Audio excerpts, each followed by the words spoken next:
Hello friends and dear students, प्यारे बच्चों, आज के लेक्चर में हम लोग रिमेनिंग क्वेश्चंस करेंगे जो सॉलिड के वॉल्यूम को हम लोग जो डिस्कस कर रहे थे। कुछ क्वेश्चंस वॉल्यूम से रिलेटेड हम लोगों ने सॉल्व किए हुए थे, आज उसी के आगे कंटिन्यू करते हैं। यहाँ पे क्वेश्चन दिया हुआ है कि इस तरीके से एक सिलेंड्रिकल फॉर्म दिया है, एक ये वाला सिलेंड्रिकल फॉर्म है, एक ये वाला सिलेंड्रिकल फॉर्म है। ये दोनों ही क्या है, सॉलिड है। जो ऊपर है सिलेंड्रिकल जो सिलेंडर बना हुआ है उसकी हाइट दी हुई 60 सेंटीमीटर दी हुई है और ये जो रेडियस है ऊपर वाले की 8 सेंटीमीटर गिवन है। नीचे वाला जो बड़ा वाला सिलेंडर है उसकी हाइट 220 सेंटीमीटर है और उसकी डायमीटर दी हुई है 24 सेंटीमीटर। तो यहाँ से इसकी डायमीटर को रेडियस में कन्वर्ट करेंगे तो यहाँ से जो रेडियस आएगा इसकी, तो रेडियस कितनी आ जाएगी, 12 सेंटीमीटर हो जाएगी। ओवरऑल यहाँ पे हमें फाइंड आउट क्या करना है, इस पूरे सॉलिड का हमें मास फाइंड आउट करना है। तो मास क्या फाइंड आउट करना है, मास, ये मास फाइंड आउट करना है। यहाँ पे एक कंडीशन दी हुई है, एक रिलेशन दिया हुआ है कि 1 यानी कि cube centimeter 1 centimeter cube is equal to 8 gram होता है। ठीक, तो इस पूरे जो सॉलिड है इसका हमें मास फाइंड आउट करना है। तो मास फाइंड आउट करने के लिए सबसे पहले इसका क्या करेंगे, इन दोनों का वॉल्यूम फाइंड आउट करेंगे। तो यहाँ से जो कंप्लीट वॉल्यूम आएगा वो कितना हो जाएगा, V1 प्लस V2 हो जाएगा। और V1 कितना आएगा, दोनों की रेडियस डिफरेंट है, तो यहाँ से कितना आ जाएगा, पाई R1 square H1 and pi R2 square ये H2 हो जाएगा। पाई कामन कर लेंगे, पाई को बाहर रख लेंगे। तो यहाँ से R1 स्क्वायर कितना है, यहाँ से R कितनी है, 8 है, तो यहाँ से 8 8 64 हो जाएगा। और इसकी हाइट कितनी है, 60 है, ये रख देंगे। अब यहाँ से इसकी जो R2 है 12 है, तो 12 12 144 होता है और इसकी हाइट दी हुई है 220 सेंटीमीटर। ठीक है, अब यहाँ से कुछ कामन होगा कि नहीं होगा, फिलहाल यहाँ से हम लोग मल्टीप्लाई कर लेते हैं। तो पाई को बाहर ही रखेंगे तो कितना आ जाएगा, ये 6 चौक 24। इसका मल्टीप्लाई करेंगे तो मल्टीप्लाई करने के बाद इसकी जो वैल्यू आएगी उसको हम लोग देखते हैं। यहाँ से मल्टीप्लाई करने के बाद इसकी वैल्यू इससे मल्टीप्लाई करेंगे, इसको इससे मल्टीप्लाई करेंगे, तो यहाँ से ये इस तरीके से मल्टीप्लिकेशन में वैल्यूज आ जाएंगे। ठीक, उसके बाद 3.14 से मल्टीप्लाई करेंगे क्योंकि वैल्यू हमने पाई की कितनी सब्स्टिट्यूट की है, 3.14। अब यहाँ पे ये कह रहा है एक यानी कि 1 सेंटीमीटर, अब यहाँ से कह रहा है 1 centimeter cube is equal to होता है इतना। तो यहाँ से कितना होगा, अगर यहाँ से मास फाइंड आउट करेंगे तो यहाँ से इसकी वैल्यू को रखेंगे, जो भी मास आएगा, मास कितना आएगा, 1 1 1 5 3 2.8। क्या करना है, 8 से मल्टीप्लाई कर देंगे तो यहाँ से कितना हो जाएगा, यानी 1 घन सेंटीमीटर बराबर 8, तो इतना बराबर कितना हो जाएगा, इसको क्या करेंगे हम लोग 8 से मल्टीप्लाई कर देंगे। ठीक, तो ये ग्राम में आ जाएगा। अब इसको 1000 से भाग कर देंगे तो क्या होगा, ये केजी में बदल जाएगा, इसका जो मास होगा। ठीक, इसका मास जो होगा वो कितना आ जाएगा, 1 से अगर 8 से अगर हम लोग भाग करेंगे, डिवाइड करेंगे तो 1 2 3 डेसिमल हमारा कहाँ पे आ जाएगा, इस जगह पे आ जाएगा। यहाँ से हट के यहाँ से 1000 गायब हो जाएगा। तो यहाँ से मास जो आएगा वो 111.532। ठीक है, और इसका क्या मल्टीप्लाई भी हमें करना है, तो यहाँ से तो मल्टीप्लाई कर देते हैं। तो मल्टीप्लाई करने के बाद इसकी जो वैल्यू आएगी कितनी आ जाएगी, मल्टीप्लाई करने के बाद इसकी जो वैल्यू आएगी वो 892.26 kg। ठीक, ये इसका आंसर आ जाएगा। तो यहाँ से इसको देख सकते हैं कि जो इसकी वैल्यू आएगी, जो मास निकल करके आएगा वो इतना आएगा। नेक्स्ट क्वेश्चन देखते हैं।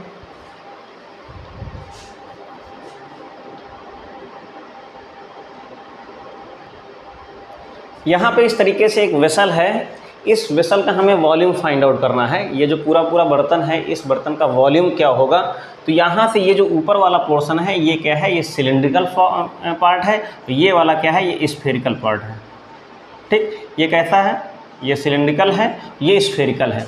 तो टोटल जो वॉल्यूम हमारा होगा वो क्या होगा, पाई क्योंकि इसकी रेडियस अलग है, इसकी रेडियस अलग है। इस ऊपर वाले की जो रेडियस है वो कितनी है, डायमीटर दी हुई 2, नीचे वाले की डायमीटर दी हुई है 8.5, तो ऊपर वाले की रेडियस कितनी हो जाएगी, सिंगल यानी कि 1 हो जाएगी, और नीचे वाले की रेडियस कितनी हो जाएगी, 4.25 हो जाएगी। ठीक, तो यहाँ से इस तरीके से हम लिखेंगे, ऊपर सिलेंड्रिकल फॉर्म है तो पाई r1 स्क्वायर, और ये h नीचे वाले में h नहीं होगी, वो क्या होगा 4/3 पाई r2 क्यूब। ओके, 4/3 पाई r क्यूब होता है।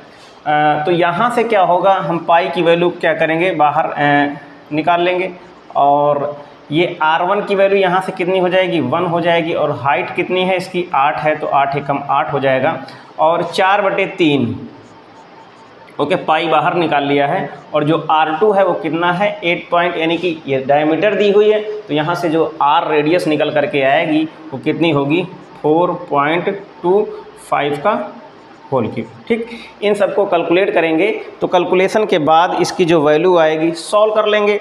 तो यहाँ से सबसे पहले इसका जो क्यूब होगा, तो सबसे पहले तो ये 3.14 हो जाएगी, यहाँ से 8 एकम 8 हो जाएगा, और इसको जब इसका जब हम लोग क्यूब फाइंड आउट करेंगे तो इसकी क्यूब की जो वैल्यू होगी 76.76 इस तरीके से लगभग आएगी। ओके, अब इसको कैंसिल आउट कर लेंगे, तो यहाँ से इसकी जो वैल्यू आएगी वो कितनी हो जाएगी 8 एकम 8, और इसका कैलकुलेशन करेंगे तो कितना आ जाएगा 102.35। ओके, इसको सॉल्व कर लेंगे, तो सॉल्व करने के बाद इसकी जो ओवरऑल वैल्यू आएगी 346.51, ये है क्या है सेंटीमीटर क्यूब। ठीक, इस तरीके से ये वैल्यू आ जाएगी।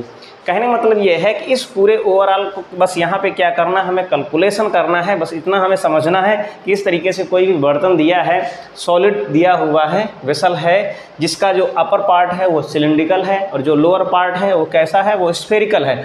ऊपर वाला जो दिया है सिलिंड्रिकल पार्ट, उसकी डायमीटर 2 दी हुई है 2 सेंटीमीटर, तो उसकी रेडियाई कितनी हो जाएगी, रेडियस हो जाएगी कितनी, यहाँ से अगर हम r निकालेंगे तो r यहाँ से कितना आ जाएगा 1 हो जाएगी, यानी आधी हो जाएगी। इसकी जो रेडियस दी हुई है वो कितनी है, डायमीटर दी हुई है 8.5, तो रेडियस कितनी हो जाएगी 4.25 हो जाएगी, और ऊपर वाला जो सिलिंड्रिकल पार्ट है उसकी हाइट दी हुई है 8 सेंटीमीटर। बस हमको पता है कि जो वॉल्यूम ऑफ सिलेंडर होता है पाई r स्क्वायर एच होता है, तो यहाँ से पाई r1 स्क्वायर एच हो गया। जो स्फेरिकल पार्ट होता है, स्फेयर का वॉल्यूम होता है वो 4/3 पाई r क्यूब होता है। तो यहाँ से वैल्यूज़ को हमने क्या किया, सब्स्टिट्यूट किया, न्यूमेरिकल वैल्यूज़ को सॉल्व किया। सॉल्व करने के बाद हमने जो हमारा वॉल्यूम जो आएगा इस पूरे वेसल का वो कितना होगा 346.5 हो जाएगा। ओके, नेक्स्ट क्वेश्चन पे आते हैं।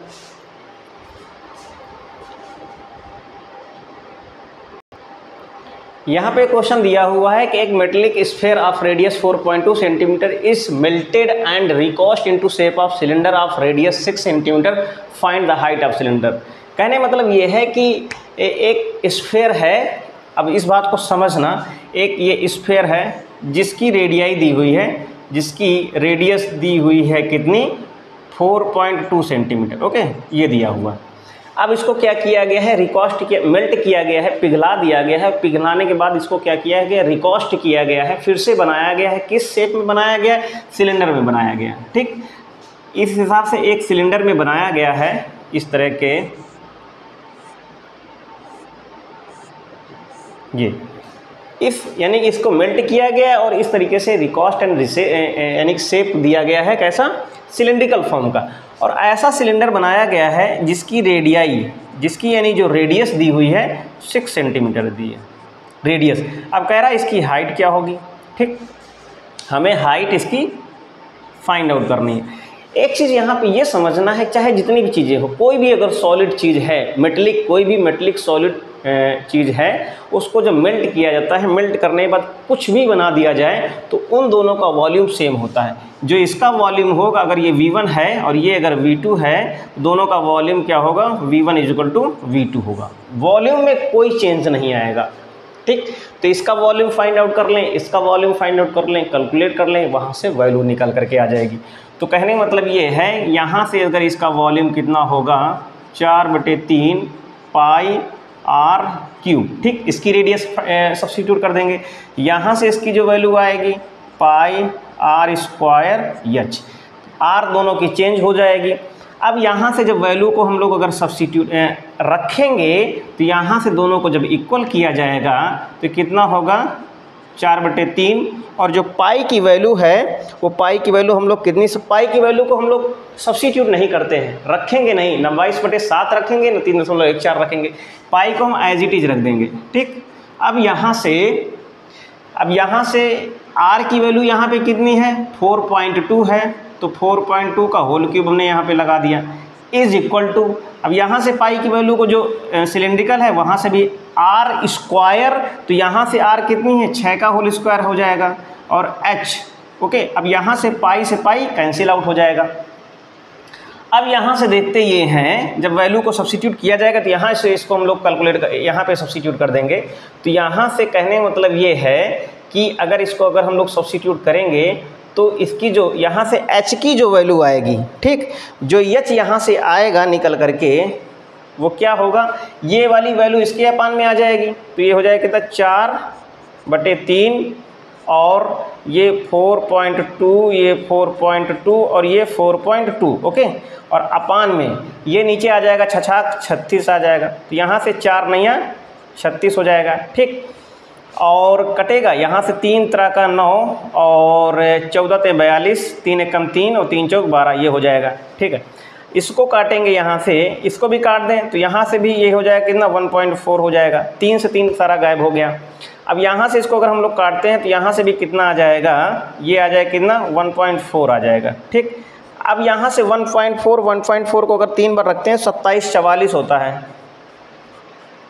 ठीक, 27/44 होता है, ये क्या है 14 का क्यूब है 14, तो यहाँ से h यानी कि कितनी आएगी, ये आ जाएगी। अब यहाँ से आप यानी कि 3 नंबर लिखी हुई हैं तो 1 2 3 यहाँ पे डेसिमल लग जाएगा, तो कहने मतलब ये है जो भी सिलिंड्रिकल जो हाइट थी, जो सिलेंडर था, जो भी यानी कि रिकास्ट एंड शेप दोबारा जो बन करके तैयार हुआ था, वो जो सिलेंडर बनेगा उसकी हाइट कितनी हो जाएगी 2.744 हो जाएगी। ओके, नेक्स्ट क्वेश्चन पे देखते हैं।